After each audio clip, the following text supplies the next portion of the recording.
Afternoon, everybody. Hope you're all doing well. Welcome to Leeds View for an impromptu match preview for tonight's game against Leeds and Manchester United, joined by Paul Brooker, along with, is it Lilo or is it Stitch? Stitch. It's Stitch. Paul and Stitch. I don't know who looks happier. It's my coping mechanism at this moment in time. Is that what it is for today? It's my coping mechanism. Yeah. Yeah, we decided to do this live because just to get something. Today's a mad busy day, so there's no point in doing a news video on a Monday when there's a match day on. There isn't anything really out there worth chatting about. But there's a couple of bits and pieces around tonight's game that is worth chatting about before we get into tonight's game. So we thought we'd have a bit of a chat because, the weekend, we had the Sunday sessions yesterday with Alex and Michael Maynard. And, everyone's a little bit worried going into the weekend. And before we kick the ball tonight, Leeds are and will finish this weekend 3 points minimum above the relegation zone. So not the end of the world. So it could have been a much worse start today. A couple of people in the comments already. Simon is here saying, afternoon, chaps. What are the confidence levels like? I hope we deliver a huge blow to our relegation's rivals. Well, I think we lose tonight, but I don't think it matters now. And I've said that for weeks. Shane Dalton, good afternoon, Shane. Afternoon, all on the train from Leeds to Manchester. Come on, Leeds, let's go. War Piglet says, good afternoon, Jer, and everyone who smashed the like button. Jack City crew in the house. Good afternoon to all of you guys.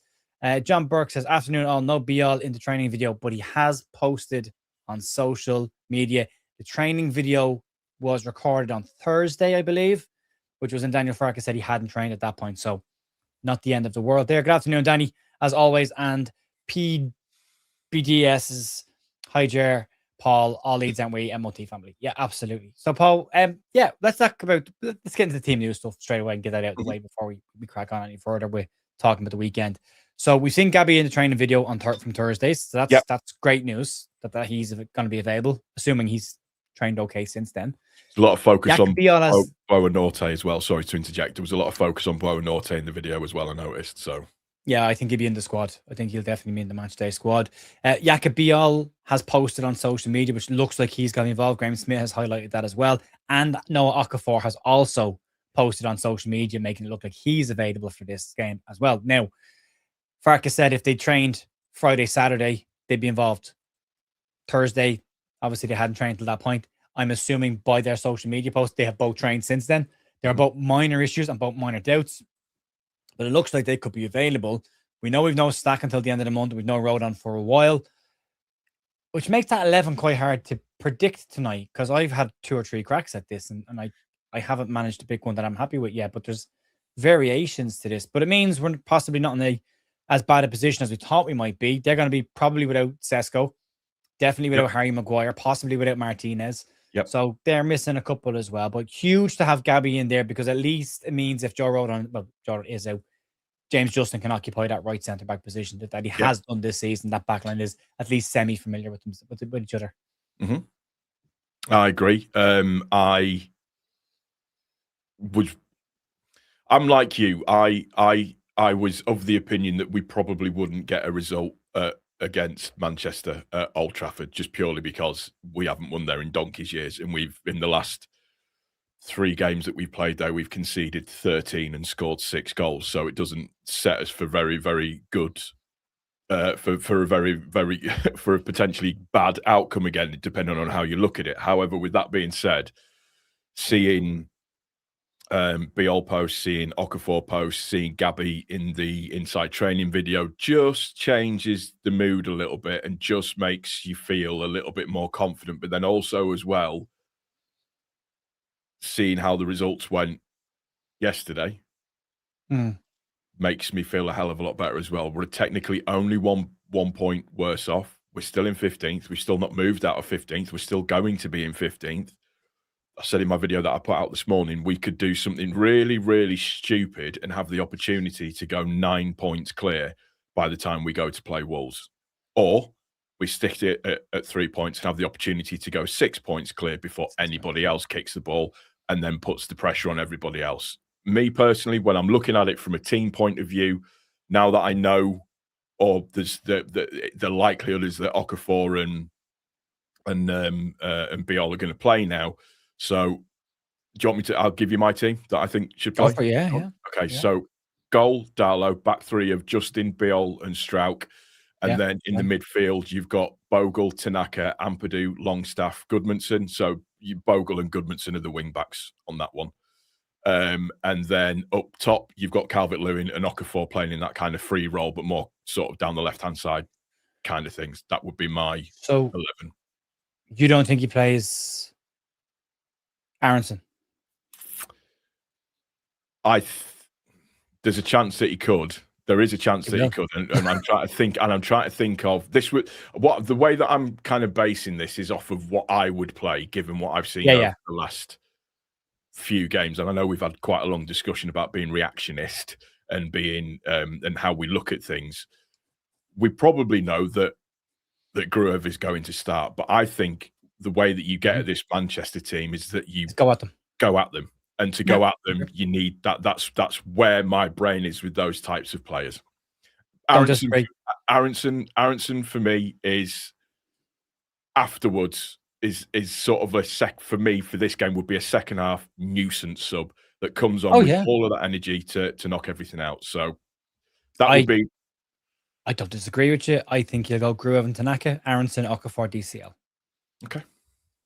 That's what I think he'll go with. It's not what I'd go with, but I think that's what he will go with. I wouldn't be surprised to see Longstaff in there either. There's some interesting comments coming in, so we'll jump into the comments. May as well do this today over here. Yeah. Danny's saying, would you risk Biel and Okafor for this game? Yeah, I would. Yeah, I do, absolutely. I would. John says, not a bad weekend for us. No manager bounce for Spurs. Free hit tonight. It is a free hit tonight. Really like the third kit. The black one looks nice from what we've seen of it so far. Bryce says Justin is far more comfortable at the right centre back than left wing back. Yeah, I agree with that. Ironically, he's played more games at left wing back or left back than he's played in any position, so he should be more comfortable there. PDB says, don't expect a win, but let's keep our goal difference down if we lose. Listen, there's only one team that's put a huge amount of goals past us this year, and that's Arsenal. Outside of that, nobody else has. It's been the odd goal, so I don't see any reason why that would change. Donna says, good afternoon, Donna says, anything can happen. Of course it can. Absolutely, it absolutely can. Shane says, not expecting win, but hoping for a draw. Michael says, smart top chair. Where is it from? This was from the Leeds United Club shop last year. So it's not available, unfortunately, anymore, but it was a lovely top that was out last year. John says, hoping Scum are as poor as Wolves were. Well, they're third in the table and they're on a hell of a run, and they're definitely not poor anymore. So this is not going to be an easy game. But they haven't played for nearly 24 days. That's true, and they were over in Newbridge in Ireland for a bit of a break, so hopefully they're tired. Right.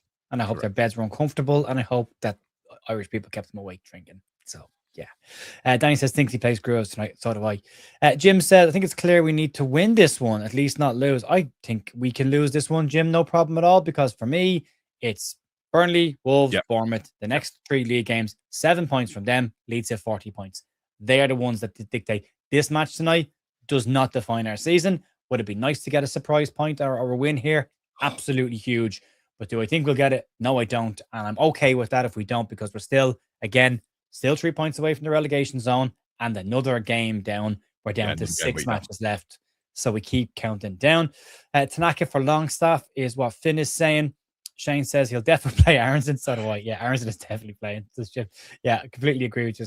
Aronson is better away from home. I think we saw in the first Manchester United game, Paul, with Aronson. They will leave space between the midfield and the defence. Yeah. They are comfortable with that. And I thought over the last couple of weeks where Aronson's gone off form a little bit and Calvert-Lewin's looked isolated is because that space has been cramped and they've not been able to get on the ball in areas. If Manchester United leave that space there, I think Aronson could have an impact in this game. Same as Newcastle did, same away to Newcastle as well, and they left that space. Yeah, well, we've always said one of Aronson's biggest strengths is that he is an absolute pest. He's a nightmare to play against because he's just on you constantly. And his close control is a lot better than what people think. I know he has the opportunity to do a wayward pass every now and then, which is absolutely fine. That's Aronson all over. But he's deceptively quick as well. He's been a lot physically stronger this season, which has been really, really good to see.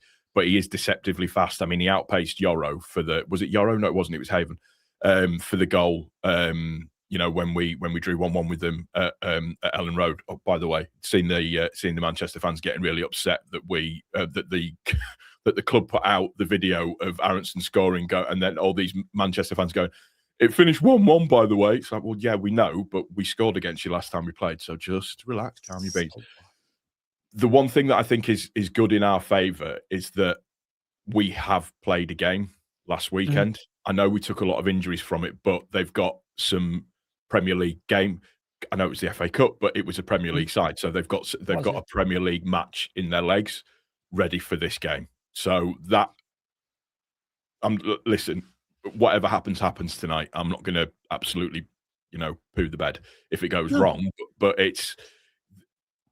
this should help them to relax in the game a lot more, because for this, the pressure is off. It is off.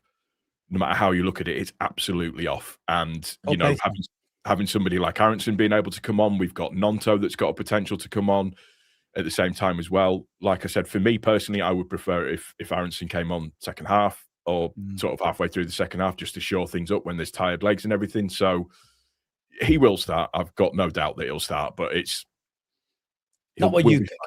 No, it's not what I would pick. Yeah, I'd be in agreement with that as well. Stesko saying, no good sitting back tonight. It won't work. They would break us down eventually. I completely agree. I think for Leeds, the best form of defense is attacking this one and to get at them and to try and at least go toe to toe with them, which would be really interesting to see. But there is there is opportunities there. And then he's saying the only reason I think he plays Groove is the man Mark Fernandez, and I could completely agree with you on that one. Or Ampadu will go in there, but sometimes Ampadu can be a little bit looser from players. Groove tends to be in their socks, so I'm okay with that. There's one factor about this, Paul, as well. We were talking about it yesterday on the Sunday sessions, and I think it's not been taken into consideration. Everyone's looking at, say, SofaScore or WhatsApp or who scored, or any of the different algorithm sites that have all the league tables on it, and they all show that block of 5 games. Yeah. I'm one of those people that looks at those websites. I'm the same. Yeah, there's nothing wrong with that. That wasn't the point. I was like, there's nothing wrong with that. I'm the same. I look at SofaScore at least 3 times a day. So yeah, there is that. But everyone will look at that block of 5 league games and they'll look and go, oh, Jesus, we've only got 3 draws there and 2 defeats. That's not a great run to be on. What they don't take into consideration is football mentality in this situation. If you look at it, as a football player in that dressing room, in Leeds' last 4 games, they've won 2 and drawn 2. Fair enough, one was Norwich. And fair enough, one was a cup, and it was on penalties. But what you said, and I'm saying as well, it doesn't matter, because as far as those players going into that dressing room again this week, the last 4 times they went into that dressing room, they came out not losing. And I think that is a factor when you're looking to build momentum. It's funny how we can be very selective in our thinking, because last year when we were trying to get promoted, people were saying, don't lose to Chelsea because momentum's important. We've got momentum in our last 4 matches. But that doesn't matter anymore now, because it's the league table that matters, because West Ham got a result at the weekend. All of a sudden the narrative can shift on it. But for me, I think that 4 games is really, really important. And I think they'll be on a bit of a high coming off the back of the West Ham game. I completely agree with you. I mean, just to further emphasize your point there, Joe, if you look at Bournemouth, their last 5 games, all draws. So going into the game away to Arsenal, you would sit there and go, Arsenal are going to win that one quite easily, aren't they? They'll do the business there. Look what happened. That's why you can be a reactionist to a degree, but you can't base the entire season off of a chunk of 5 games. You have to look at absolutely everything. Wolves are where they are because they're a bad side. They're a poor side, and they have been for the majority of the season. They've got 17 points for a reason. West Ham, it's taken them 15 weeks to get out of the bottom 3 for the first time in ages. There's a reason for that, because they've not been good enough. They have been good enough to get themselves where they are now, but it doesn't necessarily mean that they're home and hosed, that they're done and dusted. In the same vein that just because Spurs have dropped into the bottom 3 doesn't mean that Spurs are going to get relegated. You can't. We're not all playing the same teams every single week. There's different blocks of runs of games that are trickier and some are easier, and you get these different teams going different runs at different times. But ultimately, by the end of the year, the league table doesn't tend to lie. So right now, we're in a decent spot. It's still in our hands, and that's what's important. Daniel is saying we need to beat Manchester United, and I've really got to disagree with this point, because I think if people are coming into today and looking at tonight and thinking we have to win this game, you're setting yourself up to be really annoyed come 10 o'clock tonight, because there's a very strong chance that we don't beat Manchester United tonight. I think and in fact, there isn't a bookie in the country that will give you odds on Leeds winning this tonight. Decent odds on Leeds winning this tonight. It'll be Manchester United, our firm favourites. We are not the favourites going into this game. If we were to nick a win, that would be absolutely massive. If we were to get a draw, that is equally massive. because it still gives us that extra point at the weekend where some of our rivals didn't pick up any, or Nottingham Forest case, we match what they've done. But it's the 3 after this for me are the ones where that statement that we have to beat ... that comes after this game. And I think if we do that after this game, then we stay up. And I think that's the one where I say it's in our hands, and that's where I think it is. So for me, I'll agree with LUFC here.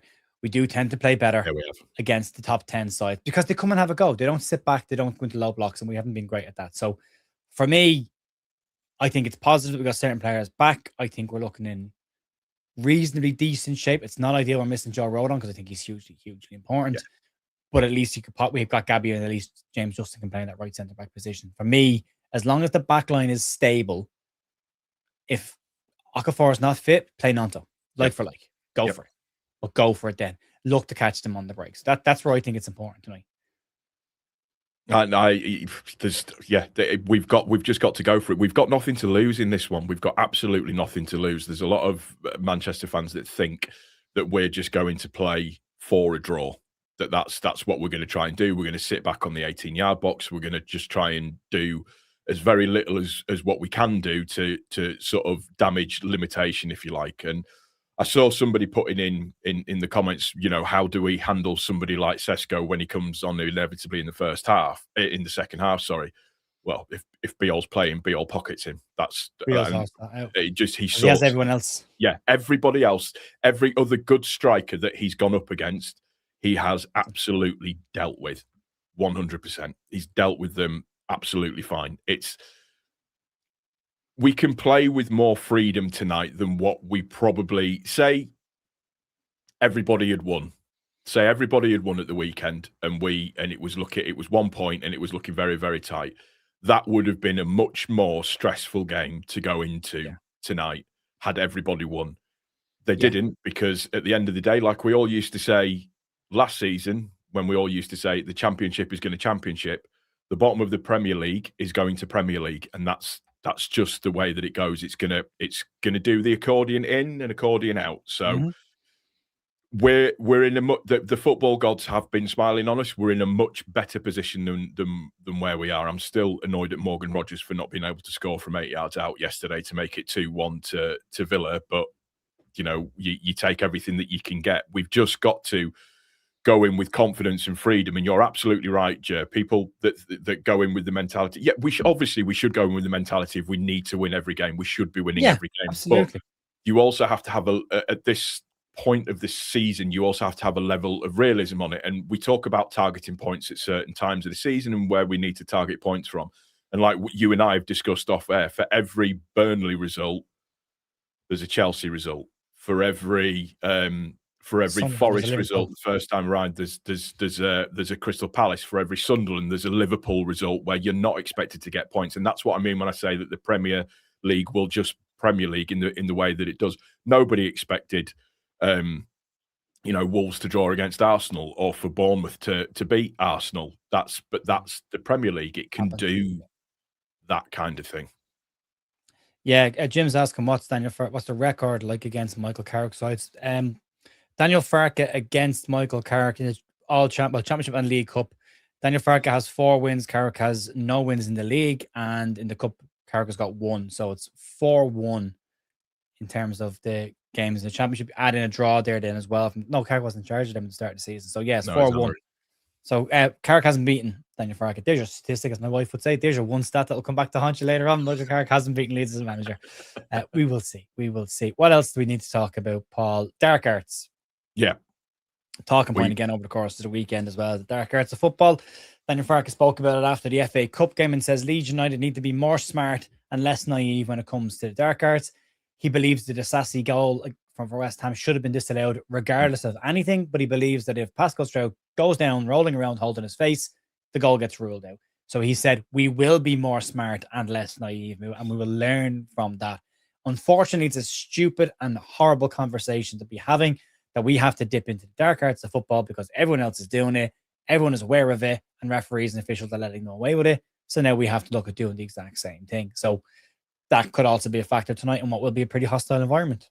Oh, yeah, we need to. We've been saying this for ages. We need to start rolling around a little bit more. We need to be surrounding the referees more. We need to be in referees' faces. We need to be little dirty tackles here, there, and everywhere on the blind side of the referee. We need to do this. Yeah, or 100%. And that is, for me, this is where Gruev can come into his own, because Gruev can be an absolute shithouse when he wants to be, getting into a game. Yeah, and Ampadu to smash Bruno early, I'll absolutely take that 100%. You've got to, as much as we all call Fernandez a rat, he's an absolute assist machine.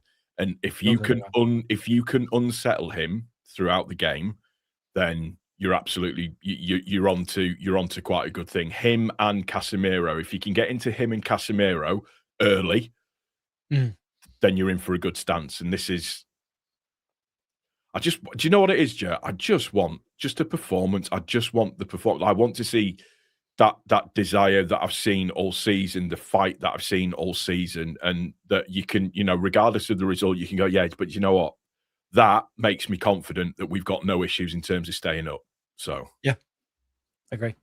That fight is there. Last 10 meetings between the two sides, 6 wins for Manchester United, 4 draws, no wins for Leeds. So there's the balancing out of the statistics. There's an opportunity there for Leeds to do something tonight. But yeah, if you were to ask me right now, I would take a point straight away, right now. Happy days, move on, and then get into the ones that we have to go and absolutely go and win. Anything more than a defeat tonight, Paul, for me is a massive bonus. It's not even up for discussion. It isn't even up for discussion. You take anything out of this game that isn't a defeat, so a point or 3 points, we're doing fantastic. We're doing absolutely brilliant. It means that we've survived another week in exactly the same position that we were in previously. Like I said, it doesn't matter who's in 18th position. All that matters is that 18th position in its totality. Yeah. As long as we maintain from that 18th position, and if we end up 6 points better off, and we're going into the Wolves game knowing that we beat Wolves and that's 9 points. Come on. Yeah. Even with if we draw and then we go into the Wolves game, that's 7 points better off. 3 results with 5 to go. Yeah, exactly. And then that makes it, and then it just works even better in terms of that confidence. That's why I think that the game that we just played for the FA Cup is good for the confidence of the players moving forwards. They had and I think it was Bryn Law that made the point about it. The thing that was really good about that game is that we were up, then we were down, then we were back up again, then we were down again, and then we won the game. And that's the thing. That's that mentality of being able to move forwards. That's a good point by LFC Steve. Paul, we've also had the toughest opponents in recent weeks. That's why it's got close. And then you look at the runs that they've got. The teams that West Ham, Forest, and Spurs have to play in the next couple of weeks versus who we have to play. Important things that we go and get results. Great point by Luke here as well. He said, saw the possible lineup with Shaw at centre back. So Shaw and Yoro as a pair seems weak in my honest opinion. Do we think he'll go with both DCL and Mecha as central? I mean, if you wanted to rattle that 2 centre back pair, because Luke Shaw's is not a bad footballer. Luke Shaw is a very physical player as well. Can play centre back. I wouldn't dismiss him out of hand. Yoro a little bit more inexperienced. I think you could definitely rattle them a little bit. You just, again, here's the fact, right? Not the fact. Here's a big point for me. I hate when Daniel Farke is predictable. Yep. Does my head in. I know when we win a game, it's the same team next week, and I hate it because if I'm an analyst or an opposition manager, I know what he's going to do and I can plan for it. Given everything that's happened since the West Ham United game, I don't know what team he's picking for tonight, which means Manchester United don't know a bit. So he might play Mecha at DCL. He might play Okafor in DCL. He might not play DCL at all. He might play Aronson in a 3. Like you don't know. And for me, that's a massive positive because everyone is guessing coming into this game, which means so are Manchester United. They don't know what Leeds are going to put out ahead of them. So yeah, look, I'd like us to make it a bit uncomfortable for them. But again, as Paul has said, and I agree with him, Leeds have made it uncomfortable for sides this year when they've had to. And they've gotten results when they've had to. They don't have to get that result tonight. It's not going to define the season. It's not going to move our position in the league table this weekend. And then next weekend, we start going again. But yeah, for me, I think that's a big factor. We just don't know what he's going to do tonight.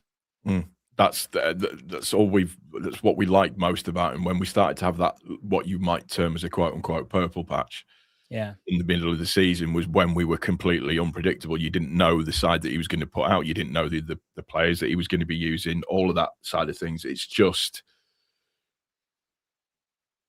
everybody's tetchy at this point in time. Everybody gets worried at this point in time. It's that time of the season. It's that time of the, oh God, everything's, stressing and all of that kind of good stuff and what it could mean after the fact if we don't stay up. And I've said it enough times. We can't get the points that we need out of the games that we've got left. We don't deserve to be in the Premier League. It's that simple. And there's nobody else to blame but the players.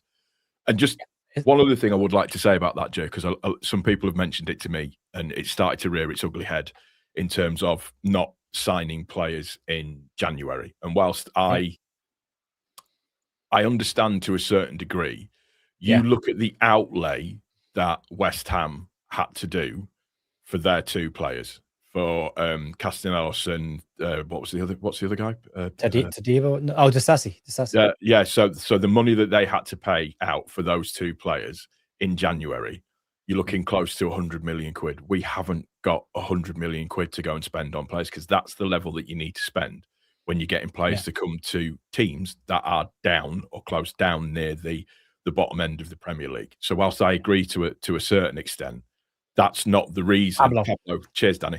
That's not the reason alone for us if we didn't make it. The team that and I firmly believe this, the team we've got now is good enough to stay up. It is good enough to stay up. There, and I think the other point as well to make sure, Jim's saying there, Pablo and Taddy were about 60 million combined, and adding Disasi on loan with Saturday. And we know West Ham are in severe financial trouble right now as well. Bearing in mind, they don't own their ground, they're only renting it. And Pablo has not scored for West Ham, so he hasn't done anything for them just yet. So they have to go into next season. If they stay in the Premier League, they got to balance those books again because they're in trouble. They can't go spending huge amounts of money. They're on payday loans at this stage with some of their players. So they have an issue there. We don't have that issue. So I know it. Look, this is a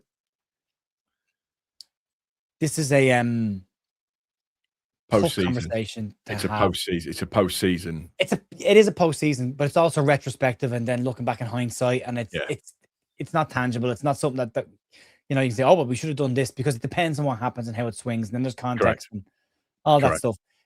If Leeds don't stay up, then we will absolutely look back and go, well, Joe Rodon was out injured. We could have done another centre back, and everyone wanted a centre back in January, but we didn't score enough goals in the end, and everyone wanted another striker in January, and they're not wrong.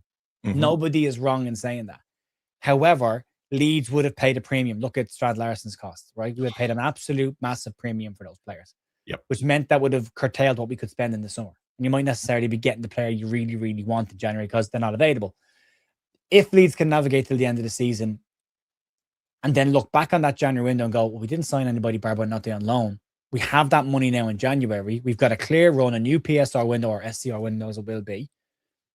We can do more now, and there's now more investment coming in from Dragopoulos as well. So there's more money coming into the club. Yep. So all of a sudden you're in a different position. I mean, War Piglet's saying there, it's opinions. It is opinions. Of course it is. Absolutely. But it depends. It depends on how this season finishes. Yeah. And unfortunately, that's the only time we can really have that. And some people will say, well, I said this and I was right. I don't care if I'm right. I never care if I'm right. So I would rather Leeds prove me wrong on a regular basis than be right. Yeah. Because that's all I want. And my happiness is unfortunately very tightly connected to what Leeds United do. So I want that. So we'll see. We'll have to see. And there's no point. There is no point in getting into it now, because to get into it now is showing a level of panic. And me and you spoke about this yesterday. I said it on the Sunday sessions as well. I don't want to go into battle with people that are panicking right now. I want to go into battle with people who see this as an opportunity to go and make a name for themselves. And again, we talked about it. You get to these stages of a season, you're looking around the dressing room, you're looking at players, you're going, this is your chance to make a name for yourself at this club. This is a chance to be part of that squad that kept Leeds in the Premier League in that first year, back that built on what came after that. This is your chance to really show what you're made of, that you are a Premier League level player, that you do have a backbone, that you do have character, that you can push through everything that's been said about you all year. This is the time for these players to prove that. And the fans need to hold their nerve and stick with it for it. This is not the time to start panicking now and going, oh, well, we're in trouble now. That's not what anybody needs. It needs to be a case of, look, let's just hit it game by game. And if we can get 7 points, chances are we're safe. That's what we got to focus on. So that's my little soapbox moment on it. But that's where I sit on the whole thing. I agree with you. It's I've said it enough times on my videos that I've done recently. It's gut check time. It's stand up and be counted time. It's, you know, these players need to be able to look at each other in the eye and go, we're here for a reason. We're here to make history. We're here to be part of something. We're here to start something. And that's what they need to do. And looking at that team and looking at the players that we've got, I fully believe that we have the players that have the mentality and the fight to be able to do that. We don't have shrinking violets this time around. We don't have players that are singularly just all about themselves, that are just, and, you know, I know how good Somerville was for us, but he was very much a for yourself kind of player. We don't have those types of players. You look at Nonto, you mentioned it in your news video recently, and how much he's matured or appears to have matured this season. And the first thing when he's asked about playing, he comes out and he says, if I'm given my opportunity to help the team, then I'm ready to go. That's what I'm here to do. That's what I want to do. I want to help the team and I want to move the team forward. And you listen to what all of the players are saying, and they're all saying the same thing. We've got to fight. We've got a job to do. We've got we take it a game at a time, and we've got to move forwards. And that's all that we can ask of them. Yep, time to get upset. It's the end of the year. Not until then. It's not over until it's over. Jim says, I still think other sides would rather be in our position. I completely agree with you. War Piglet says, 38 games this season. Enjoy the ride and analyze it at the end. We are staying up. Pump it up. Imagine the atmosphere in their tumbleweed stadiums. I think we might need 42 points. Daniel, you're probably right, but I still think there's enough games to get that. But I think that would be comfortable on 42. Clive said, I've been holding my nerves all season. I'm confident that we stay up tonight isn't going to relegate us. I agree. Correct. If we lose tonight, it doesn't mean we're going down. PWS says, just by beating Man United tonight, the players will be remembered forever. They will be at the end of the season. Happens. And free falling agrees with you, Paul. Luke says, we have the players that want to fight and prove themselves. Spurs have players waiting for a get out of jail free card. We had that the last time. Yeah, I think Somerville is looking for his next move. The West Ham fans think exactly the same. Yep. And you'll see Somerville was a maverick, not a team player. And Elise says the meteor blazing across the Pennines this morning is an omen for something. Doom, probably, but let's not hope. Let's hope it's not that. And then more compared to those around us, our side looks like a Premier League team. We have said this for weeks. We look like the adult in the room at the moment, and let's hope that continues. But Paul, last bit of Lee's saying Paul with a tear in the teddy. Paul is the tear in the teddy by accident. The tear, not the tear. Yeah. He's my emotional support alien. Well, let's hope he's not too emotionally supportive. Luke says, classic Cree playing out of his skin to save himself from it. Yeah, absolutely. And Daniel says, best Leeds channel. You guys thoroughly enjoyed listening to you. Appreciate that, Daniel. Thanks very much. Thank you. Right, Paul, we're going to wrap it up. What are you thinking about tonight? Give me a score. I think we lose, but I'll take a draw. Yeah, same as. Completely agree with you. That will do for me. Folks, we have a watch along over on bigup.com tonight, starting at 7:30. You can check us out there. And then we are straight back here after the game for the instant match reaction. I'll go to bed sometime around midnight tonight. But yeah, predictions are already coming in from everybody. So let's see how we go. And if we lose, so what? Yep. Bigger 3 games ahead of us are winnable games, and the games we have to win are those coming up ahead of us. And Jim says, hopefully the ref doesn't stitch us up. Hey! So, yeah. Vegas going 2-1. So we'll leave it on that, folks. We will say good night or good afternoon to you. I'll see you later on this evening. And if you're coming over to bigup.com, I'll see you over there for the watch along. Don't forget, predictions are open for that as well. You can check it out. Outside that, check out okjersey.com for 8% off your World Cup shirts for a World Cup summer with TView in the comment section. Paul, you and Leo or Stitch can go off and have a little snuggle together, and we're going to say goodbye. See you, folks. Bye.